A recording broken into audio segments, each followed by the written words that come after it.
I'm Tom Fallwell. I am a fantasy author, though I don't think I'm going to stick with that genre forever. But currently I'm writing fantasy. I've got 3 novels out, about to come out with the 4th. And I'm a retired software programmer of over 25 years. And now I'm doing something I like even better than writing programs. So it's a lot more fun writing stories.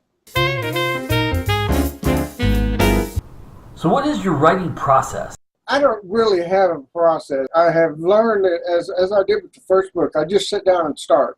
And when I do that, it just kind of takes off on its own. Mm-hmm.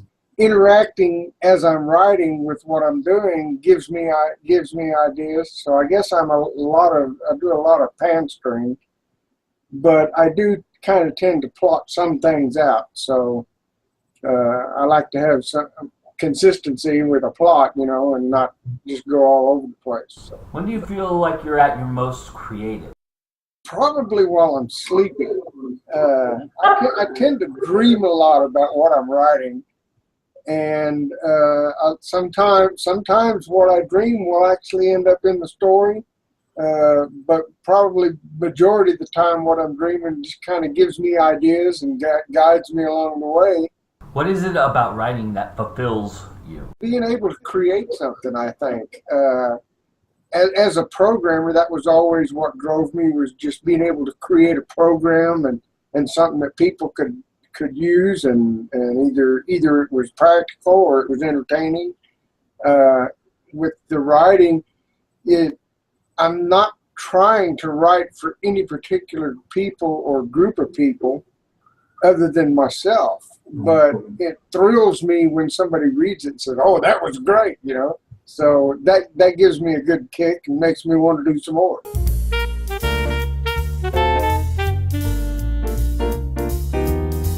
What's one tip for creating a hero? To me, a hero is someone that is self-sacrificing.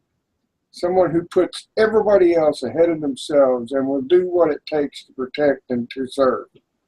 And that is the kind of hero that I create. If you're trying to create a different kind of hero, my tips won't work for you. But I think it's just being a hero is somebody that will give of themselves for someone else. What's one tip you have for world building? For world building, detail. That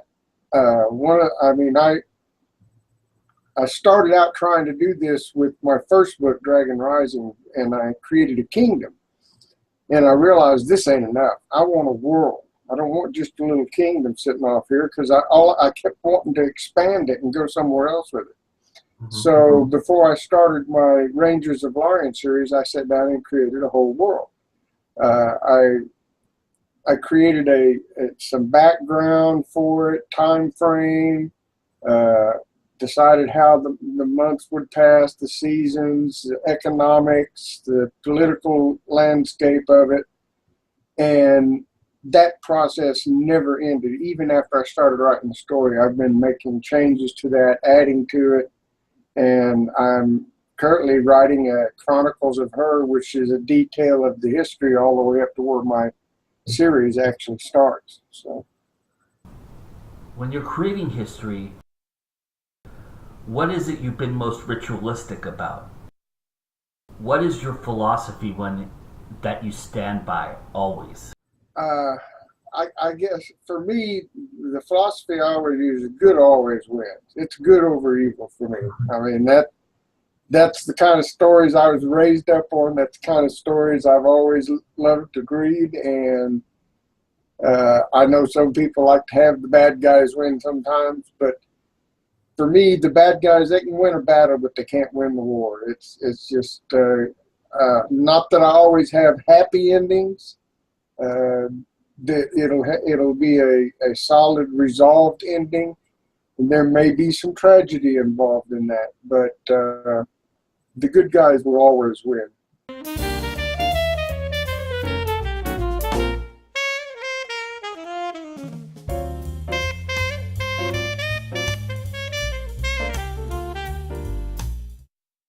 What is the biggest mistake you see fantasy authors make that drives you nuts? I think I'm going to have to say language. I have read some fantasy books that use some very prolific four-letter words. And I just don't feel that's necessary, and it really kind of detracts from the story that's going on for me. I think it's a mistake to try to make fantasy real. That's if you make it real, it's no longer fantasy, and I think it's.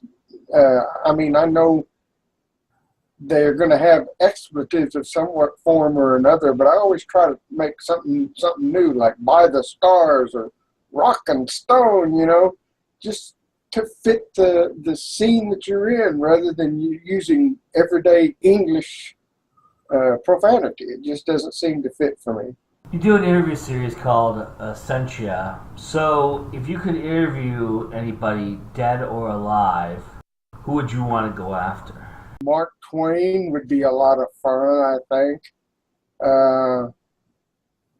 There's a lot of them. L. Ron Hubbard, Robert E. Howard, Roger Zelazny, Anne McCaffrey. There's just so many great fantasy and science fiction authors out there that the list could be endless. So what's your proudest moment writing? I think my proudest moment was actually finishing a novel, the first novel. All I had for Dragon Rising, all I really had is I had a kind of a simplified plot vehicle in my mind. It didn't really, it was basically something about a woman whose father was a dragon of some kind. And I didn't really know where to go with it, but I had this opening scene like a movie in my head. I knew exactly how I wanted it to start out, how I wanted it to open. So I sat down and I started writing it. And before I knew it, I had a novel written. It just it was like the character said, here's where we need to go. And it just took off, and I wrote it quite quickly compared to what speed I'm writing now. My father, who doesn't even read my novel. Wow. And that floored me. He read it and liked it.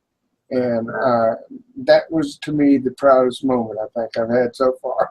Name one mythical creature that you would actually like to see exist. Dragons. I'm a dragon fan. Villain dragons, hero dragons, all kinds of dragons. As a matter of fact, I believe they did once exist, and maybe not exactly the way we envision them, but I do believe they once existed.